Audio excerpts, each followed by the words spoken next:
Ok, seguindo com o nosso projeto para a construção de um kit de impressão para upgrade de impressoras, neste vídeo compartilharei meu aprendizado sobre o acionamento de cabeças de impressão. E o assunto será sobre frequência da onda de acionamento, ou waveforms, como é comumente conhecido o processo de injeção de tinta. O assunto é um pouco enfadonho, mas eu me dispus a fazer esse vídeo porque definitivamente eu tenho que passar por essa etapa no meu aprendizado para alcançar o meu objetivo final. Sobre este assunto, eu encontrei um excelente vídeo, muito didático, cujo link vou deixar na descrição. E falando em link, temos um grupo no Telegram, onde compartilhamos gratuitamente todas as nossas experiências com impressoras, particularmente nossas experiências com o upgrade de impressoras. Vou deixar o link na descrição ou no primeiro comentário deste vídeo. Falar sobre o acionamento físico de cabeças de impressão sem ter conhecimento prático sobre o assunto é complicado, porque a gente depende de vídeos e tutoriais encontrados na internet. O problema é que esse parece ser um assunto proibido, porque a gente não acha praticamente nada sobre isto em pesquisas online. Apesar da dificuldade, consegui reunir materiais sobre 3 cabeças diferentes. São elas a TX800 da Epson, a GH2220 da Ricoh, ou Ricoh como falamos, e a XAR 128. Essas 3 cabeças foram escolhidas porque possuem acionamentos diferentes, e isto pode deixar este vídeo menos chato. Para falar sobre a frequência de acionamento de uma cabeça de impressão, precisamos antes falar um pouco sobre a forma como se comporta a corrente elétrica. Todas as formas de corrente elétrica fluem de um ponto positivo para um ponto negativo. Não ilustrei aqui neste desenho, mas por exemplo, a corrente elétrica de uma bateria flui direto do polo positivo para o polo negativo e por isso é chamada de corrente contínua. A corrente elétrica em nossa casa flui intercalando o fluxo entre o polo positivo e o negativo ou neutro. E sobre esta corrente dizemos que ela tem uma onda senoidal, como vemos no primeiro desenho. O bom da corrente contínua é que ela pode facilmente ser transformada em outros formatos de onda, como a onda quadrada ou PWMs, que vemos no segundo desenho. No terceiro desenho vemos uma onda em forma de dente de serra, que também é conseguida através da transformação da corrente contínua. No quarto desenho vemos uma onda trapezoidal, provavelmente a mais difícil de ser obtida porque sua onda flui do polo positivo para um polo negativo abaixo de 0 volts, diametralmente oposto, como a onda senoidal. Porém, seus picos são quase quadrados, como uma onda por PWM. As ondas senoidal e dente de serra não são importantes para os nossos estudos. Portanto, falaremos apenas sobre as ondas quadrada e trapezoidal. Iniciaremos falando da onda quadrada, que é utilizada nas cabeças XAR 128 e GH2220. A obtenção de uma onda quadrada é feita através de cortes da corrente contínua em pulsos. O que determina a potência de uma onda quadrada é o tempo que cada pulso fica em nível alto. O tempo que a corrente fica em nível alto ou baixo é denominado frequência. E em nosso caso é medido na ordem dos kHz, ou seja, número de pulsos por segundo. Cabeças como a XAR 128, que trabalha apenas em modo binário, não permitem alterar a frequência da onda quadrada, que nessa cabeça é de 10 kHz. O que pode ser feito é aumentar ou diminuir a amplitude, a voltagem, de acordo com a nossa necessidade.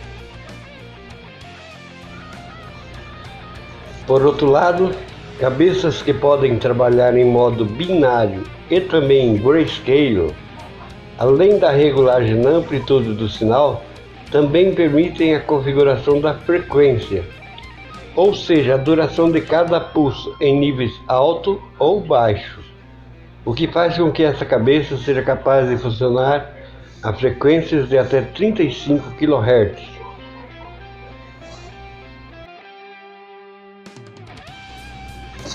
A primeira cabeça que analisaremos será a XAR 128, pela sua simplicidade e facilidade de operação. Ela é considerada uma cabeça ultrapassada, no entanto, é uma excelente porta de entrada para o nosso estudo, por causa de suas particularidades que não são encontradas em outras cabeças. Por exemplo, a interface de sinal é muito simples. A XAR 128 recebe dados através do protocolo SPI, que é encontrado em microcontroladores tão simples quanto um Arduino. A alimentação é feita através de um driver simples, obedecendo um simples protocolo de acionamento. Por causa da interface totalmente digital, é muito mais fácil implementar um interpretador de raster de imagem para a XAR 128.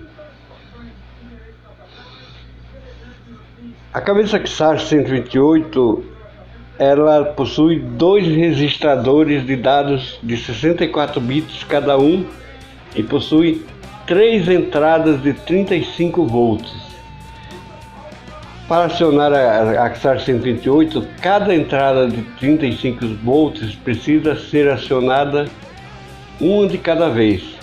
Então aciona a primeira entrada de 35 volts, dá uma pequena pausa, aciona a segunda, outra pausa, em seguida aciona os 5 volts da lógica e aciona-se o botão de reset, aliás, o pino de reset.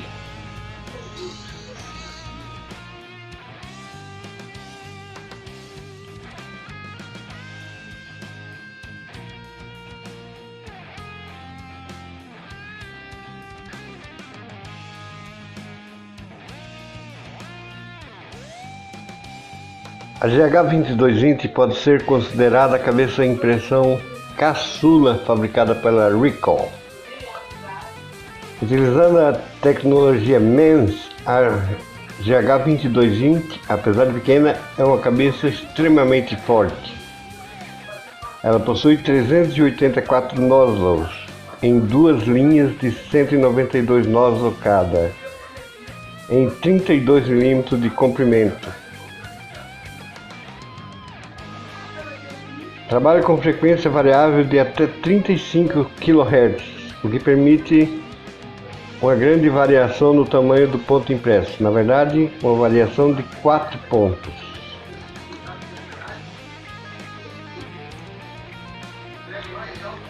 A interface digital da GH2220 é um pouco diferente e um pouco mais complexo do que da XAR 128, mas mesmo assim pode ser totalmente controlada por pulsos digitais.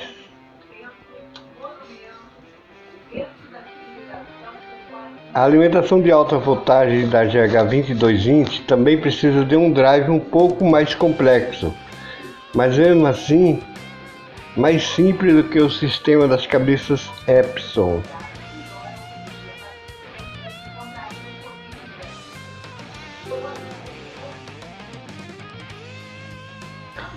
A tecnologia de fabricação da GH2220 permite que a cabeça ejete até 4 gotas no espaço de um pulso da waveform. A quantidade de pulsos é selecionada pelo arquivo. A GH2220 ejeta gotas de 3,5 picolitros e a sua alta e precisa frequência permite que as gotas se unam antes de atingir a mídia, criando pontos perfeitos. Epson TX800. Escolhi falar da Epson TX800 porque no momento eu estou conduzindo um experimento na minha impressora utilizando esta cabeça. Entretanto, o funcionamento de cabeças como a DX5, DX7, XP600 e outras cabeças Epson possuem o mesmo protocolo de acionamento, sendo que basicamente a diferença está no posicionamento dos pinos de cada cabeça. A sequência de acionamento ou firing sequence das cabeças Epson possui um protocolo um pouco mais complicado do que de outras cabeças. Enquanto as outras funcionam baseado em um controle totalmente digital, as cabeças Epson necessitam de um controle digital e um controle analógico. Esta característica faz com que a construção de um bom drive para controlar uma cabeça Epson exija mais recursos de CPU e mais recursos de hardware. A contraposição, no entanto, é que esse protocolo permite atingir níveis de qualidade na impressão muito mais altos do que as outras, porque apesar do controle de tamanho do ponto que forma o grayscale ser analógico, ele é um protocolo totalmente programável.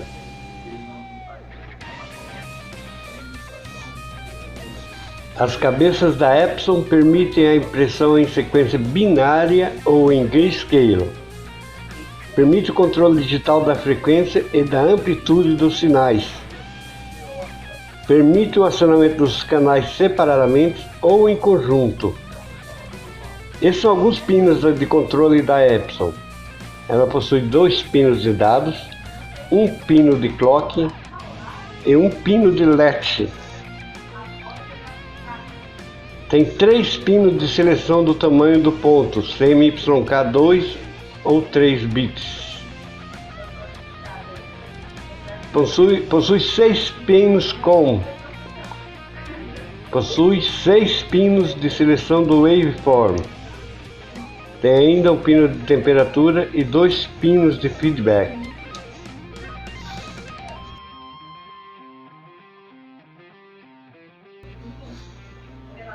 Neste vídeo vemos a aplicação da waveform analógica das Epson e como isso influencia na formação do ponto.